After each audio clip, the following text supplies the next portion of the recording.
Hello students, lesson number 5 remaining part astronomy and astrology. Astronomy is a most Asian science, मतलब पुराने ज़माने से astronomy मतलब most Asian science है।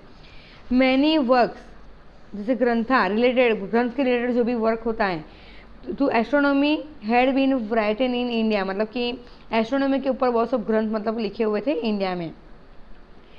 An organized to deep study is the astrology was made by the Indian Asian universities।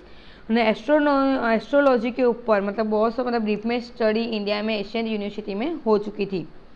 Planet and their movements, planet और उसकी movements, constellations and other कैस्टल्स objects were used in the calculations through which astrology and the astronomy were the develop remarkably। Predictions were made on the basis of the planetary movements। Aryabhata made the remarkable contributions in the field of astronomy। मतलब आर्यभट्टा ने भी मतलब remarkable movement astronomy में की हुआ है। So the first Indian satellite was the name of the Aryabhatta on his name। और इसके लिए आर्यभट्टा ने मतलब एस्ट्रोनॉमी एस्ट्रोलॉजी में बहुत सब प्रैक्टिस की थी, बहुत सब इंट्रोडक्शन करवाया था। इसके लिए इंडिया का जो फर्स्ट सैटेलाइट है उसका नाम भी उनके नाम से ही पड़ा था, आर्यभट्टा। ये भी स्टूडेंट्स MCQ या फिल द ब्लैंक्स में आ सकता है कि मतलब कि जो इंडिया का फर्स्ट सैटेलाइट है वो किसके नाम से पड़ा था और उसका नाम क्या था, आर्यभट्टा के नाम से पड़ा था और उसका नाम भी क्या था, Aryabhata. He declared that the earth rotates on the axis and the prove that the basic reason of the lunar escapes in the shadows of the earth. मतलब उन्होंने ये बात का भी डिक्लेयर किया था कि अर्थ अपने एक्सिस के ऊपर घूमता है और जब अपने जो ग्रहण होता है, मून ग्रहण होता है, ठीक है, तो उसकी मतलब रीज़न क्या है कि वो अर्थ के शेडो के पीछे वो क्या होता है, छुप जाता है। Which has the address to आजाबार by the scholars. In the same manner Brahmagupta popularize the law of the gravitational in books Brahma Siddhanta. Brahmagupta ने भी पॉपुलराइज मतलब लॉ किया होता ग्रेविटेशनल के ऊपर और उनकी बुक का नाम था Brahma Siddhanta. Varahamihir was a great astrologer. मतलब देखो एस्ट्रोनॉमी एंड एस्ट्रोलॉजी में स्टूडेंट्स क्या है, जो एस्ट्रोनॉमी मतलब जो आकाश में जो भी होता है वो, एस्ट्रोलॉजर मतलब कि जैसे ज्योतिष होता है वो। Varahamihir was the great astrologer and the astronomer who divide astrology into 3 section. जो वर्महिर है वो ग्रेट एस्ट्रोलॉजर हैं और एस्ट्रोनॉमर है, उन्होंने एस्ट्रोलॉजी को 3 सेक्शन में डिवाइड किया हुआ है, तंत्र, होरा और संहिता में। हिज ग्रंथा नेम द बृहद संहिता। उनके जो ग्रंथ है उनका नाम क्या है, Brihat Samhita. Give information regarding effects of the planet on the man future. और उनमें उन्होंने ये बात का मेंशन किया हुआ है कि जो प्लैनेट्स की जो मूवमेंट्स होती है, इफेक्ट, ठीक है, वो इंसान के फ्यूचर के ऊपर उसकी इफेक्ट होती है। His characterises various classes of the animals, the time of the marriage, ponds, wells, garden and the good omens, war sowing. और उन्होंने मतलब कि जो अपने अच्छे अच्छे शुभ मुहूर्त देखते हैं, ठीक है, फिर मैरिज कौन से टाइम पे होते हैं, फिर क्लासेस ऑफ द एनिमल्स हो गया, पॉन्ड्स हो गया, वेल्स, मतलब वो सब के ऊपर मतलब क्या वास्तुशास्त्र मतलब वो सब के ऊपर भी उन्होंने अपने बुक्स में लिखा हुआ है, वर्महिर ने। We should feel pride that the our ancestors were except in the various science. Next okay students, Vastushastra. Students तुमको वास्तुशास्त्र तो तुमको मालूम ही होगा। There in the immense contributions of Asian India in the field of the Vastushastra. It is the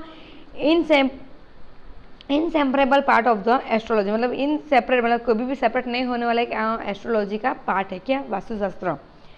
Vastushastra of the India is a being recognized, define and the places of the many countries of the world. मतलब astrology जो वास्तुशास्त्र जो है वो only India में नहीं पर all over world में famous है। Brahma, Narad, Brihaspati, Bhrigu, Vashishtha and the Vishwakarma have made unique contribution in the field of the vastu. मतलब उन्होंने अपना बहुत कंट्रीब्यूशन दिया हुआ है किसमें, वास्तुशास्त्र में। दे मतलब ये सब they have the propagate in the principal contribution for the dwelling. मतलब कि घर कौन से बनाना चाहिए, मंदिर कौन सी दिशा में बनाना चाहिए, अश्वशाला, forts, store houses, ammunitions and the town plannings, the description of the Vastushastra is a mention in the Brihat Samhita Rana Kumbha of the Mewar receive this science in the 15th century. Student मतलब कि हिंदू के लिए काफ़ी रिलीजन्स में ऐसा होता है, मतलब कि वास्तुशास्त्र के हिसाब से पूरा घर बनाता है, टेम्पल कौन सी दिशा में होना चाहिए, मतलब कि वॉच कौन सी दिशा में होना चाहिए, मतलब वास्तुशास्त्र के हिसाब से वो लोग पूरा घर का मतलब अपना हाउस का मतलब क्या करते हैं, डेकोरेशन करते हैं, मैनेजमेंट करते हैं, ठीक है। वो उसमें वो लोग वास्तुशास्त्र का मतलब यूज़ करते हैं। उसका मेन एम ऐसा ही होता है कुछ कि घर में सुख शांति ने पैसा मतलब सब कुछ बना रहे हैं। और स्टूडेंट वास्तुशास्त्र के ऊपर मतलब कि उन्होंने जो एक बुक मेंशन की थी उसका नाम था बृहत संहिता। वो कहाँ पे था, राणा खाम्बा ऑफ द मेवाड़ ने को रिवाइड इन द मतलब साइंस कब क्या था, 15th सेंचुरी में उनको मिला हुआ था। According to the traditional belief Vishwakarma was the first architect of the gods. मतलब विश्वकर्मा मतलब आर्किटेक्ट मतलब गॉड मतलब आर्किटेक्ट में मतलब क्या था, गॉड्स थे। ही डिवाइड वास्तुशास्त्र इनटू 8 सेक्शन। उन्होंने वास्तुशास्त्र को 8 सेक्शन में डिवाइड करा हुआ था।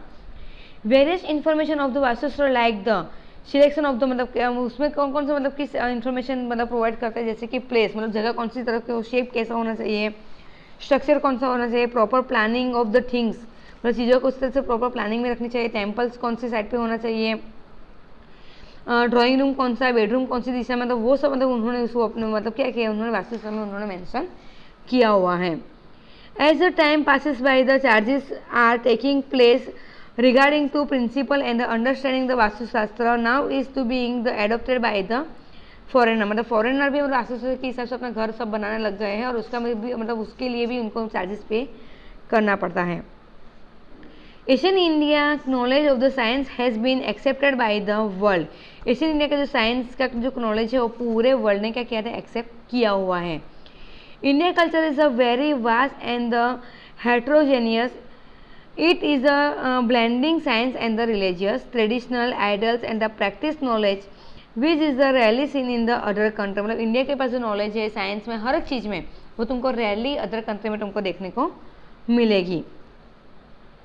Indian culture reflects unique features of the unity in the diversity. Students lesson number 5 complete. Thank you.